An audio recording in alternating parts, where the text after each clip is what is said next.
A jornada de um herói é marcada por suas ações, pelas ferramentas que ele usa. Mas em Hora de Aventura, a história de amadurecimento de Finn é contada de uma forma muito mais visceral. Ela não é definida pela espada que ele empunha, mas pela própria mão que a segura. Ou, mais precisamente, pelo braço que ele perde. Os braços de Finn são mais do que apenas membros. Eles são reflexos diretos de quem ele é, quem ele foi e quem ele está desesperadamente tentando se tornar. Cada nova forma que seu braço assume não é um upgrade. É uma lição filosófica que ele foi forçado a aprender. Quando você traça a cronologia desses braços, um por um, da carne ao aço, eles não contam apenas a história de um herói. Eles revelam um mapa universal de como nós, como seres humanos, processamos o trauma e navegamos o difícil caminho para a totalidade. Esta não é uma história sobre o que Finn perdeu. É uma história sobre as diferentes versões de si mesmo que ele teve que construir para, finalmente, se tornar completo. Antes de qualquer coisa, precisamos falar sobre o braço original. O braço de carne e osso que Finn usou durante a maior parte de sua infância. Ele era o braço da inocência, da crença inabalável no bem e do herói que se joga em qualquer aventura sem pensar nas consequências. Era o braço que empunhava espadas douradas, que dava socos em monstros de pura maldade e que acreditava em um mundo dividido entre o bem e o mal. Mas a série nos ensina que essa inocência é frágil e, para Finn, ela estava marcada para acabar. A perda do braço não foi um acidente, mas um destino cósmico. Em vidas passadas, como Shoko, sua encarnação, ela já havia perdido o braço e o substituído por uma prótese. Em realidades alternativas, como o Finn do mundo da fazenda, ele já era incompleto, com um braço robótico. A série nos mostra que, não importa a linha do tempo, a perda do braço era um ponto fixo na existência de Finn. O universo, de alguma forma, insistia que Finn precisava ser quebrado. A inocência original, o braço da ingenuidade que não entendia as nuances do mundo, tinha uma data de validade. O universo exigia um espaço vazio para que algo novo e mais complexo pudesse crescer. Mas o destino é uma ideia abstrata. O trauma é brutalmente pessoal. A forma como Finn perde seu braço é, talvez, a lição mais importante de todas. Ele não o perde em uma batalha gloriosa contra o Lich, salvando-o no universo. Ele o perde em um momento de desespero patético. No episódio Fuga da Cidadela, Finn finalmente encontra seu pai, Martin. A figura que ele idealizou por toda a sua infância. E essa figura se revela um vigarista egoísta, um covarde que não pensa duas vezes antes de abandonar o filho novamente. Finn, o herói de U, que enfrenta demônios interdimensionais, é reduzido a um menino desesperado. Ele cria uma ponte de grama para tentar alcançar a nave de seu pai. E em sua última tentativa de se agarrar àquela figura paterna, seu braço é arrancado. Ele não perde o braço para um monstro. Ele o perde tentando se agarrar a um pai que não queria ser segurado. O braço é decepado no exato instante em que sua imagem idealizada de família se desintegra. A ferida física é apenas um eco da ferida emocional. O que realmente foi arrancado ali foi a sua infância. A dor que Finn sente não é a do membro perdido. É a dor do abandono absoluto. O espaço vazio em seu ombro é a materialização de seus problemas paternos. E no lugar da ferida, brota uma pequena flor. É a série nos dizendo da forma mais sutil possível: a dor, quando não é processada, não morre. Ela germina. O que fazemos quando somos quebrados? Quando o mundo nos tira algo que achávamos ser nosso por direito? A primeira reação de Finn é a negação movida pela fúria. E no episódio A Torre, vemos o primeiro conflito dessa nova fase. O mundo ao seu redor, na forma da princesa Jujuba, tenta lhes oferecer uma solução prática e gentil, um braço doce. Uma prótese temporária e funcional é um curativo. Este braço representa a solução paliativa. É a fase da cura que ninguém gosta de admitir, a fase do apenas funcionar. O braço doce é a nossa fase de depressão funcional. Não é a solução final. Ele é frágil, quebra com facilidade, mas nos dá tempo para respirar. É a gentileza de um amigo, o remédio que nos ajuda a levantar da cama, a rotina que nos mantém sãos. Não é a reconstrução verdadeira, mas é a ferramenta que nos permite sobreviver o suficiente para chegar à reconstrução. Mas Finn não está pronto para a gentileza. Ele não quer um curativo. Ele quer vingança. O braço é frágil, feito de açúcar, e Finn o rejeita, o quebra instantaneamente. Ele recusa a ajuda externa, pois ela parece fraca e inadequada para o tamanho da sua dor e da sua raiva. Ele não quer superar, ele quer remoer, e é por isso que, rejeitando o braço que lhe foi dado, e acaba criando um por conta própria. Ele é consumido pelo ódio por Martin, e desse ódio, ele manifesta um braço fantasma telecinético, um braço invisível, feito de pura força de vontade e fúria adolescente. Este braço não é físico, mas é funcional. Ele é a manifestação da sua negação e do seu poder psíquico volátil. É o braço da adolescência turbulenta, que acredita que pode superar a dor com a força bruta da sua vontade. Ele usa esse braço para construir uma torre impossível até o espaço, um monumento à sua própria futilidade, apenas para ter a chance de confrontar seu pai. Pro espaço onde encontrará seu pai. O bebê vai arrancar o braço do seu pai. Este é o primeiro estágio do luto de Finn. É a tentativa de usar a raiva para preencher o vazio. É Finn gritando para o universo que ele se recusa a estar quebrado, que sua vontade é mais forte que a realidade. Ele acredita que, se tiver força o suficiente, pode reverter o que aconteceu. Muitos de nós vivemos nesse estágio por anos. Usamos o trabalho, a raiva, a obsessão como nosso braço fantasma, tentando construir uma torre que prove ao mundo que não estamos feridos.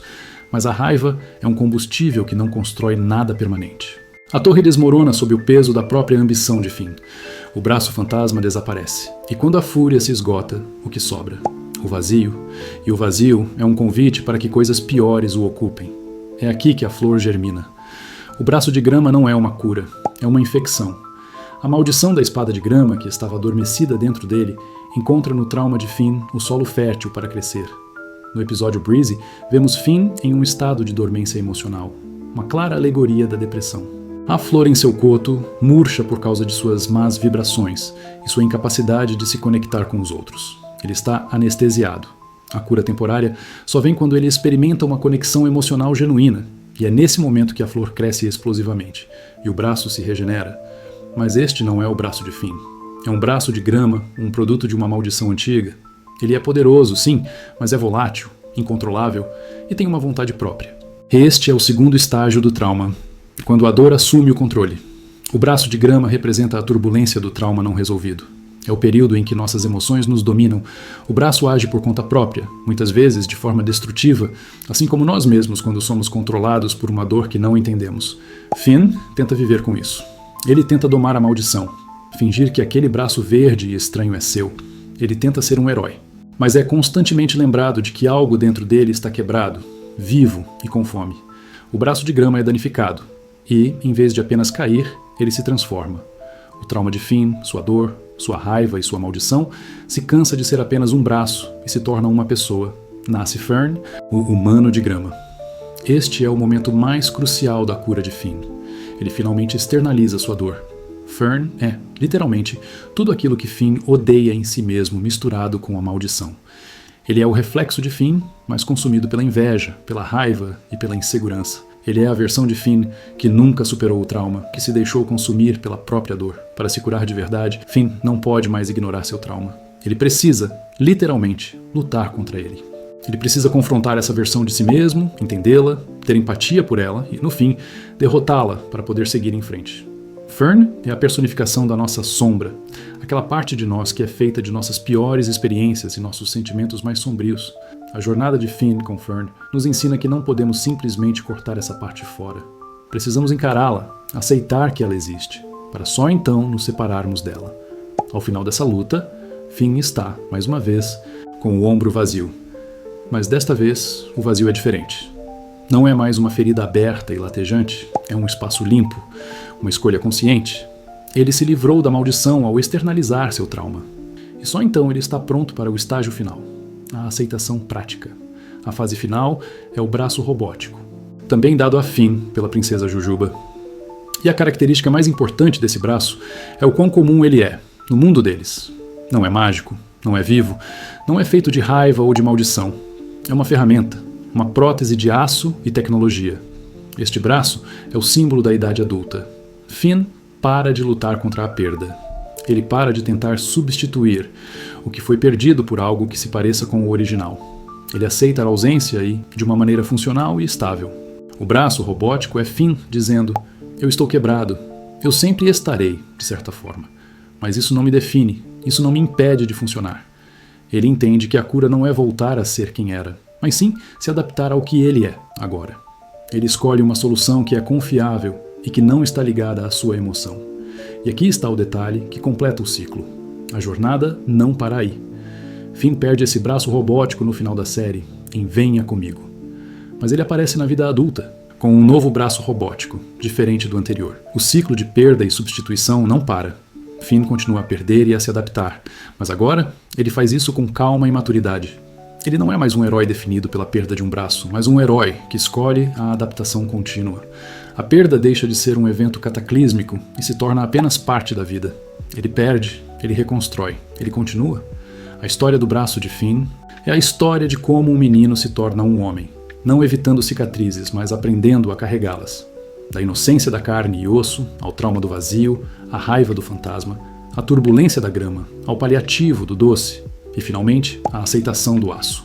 Cada braço foi uma versão de Finn necessária para a próxima. Todos nós carregamos nossos próprios membros fantasmas. Aquele relacionamento que terminou, mas que ainda dói em dias frios. Aquele emprego que perdemos e que definiu nossa identidade. Aquela versão inocente de nós mesmos que foi forçada a morrer cedo demais. Nós tentamos preencher esse vazio. Primeiro, com a fúria do braço fantasma. Nos jogamos no trabalho, em novos vícios, em qualquer coisa que nos faça sentir poderosos e no controle. Quando isso falha, o vazio é preenchido pelo braço de grama. A amargura, a depressão, a volatilidade. Permitimos que nossa dor dite quem somos. E ela cresce de forma selvagem, nos controlando.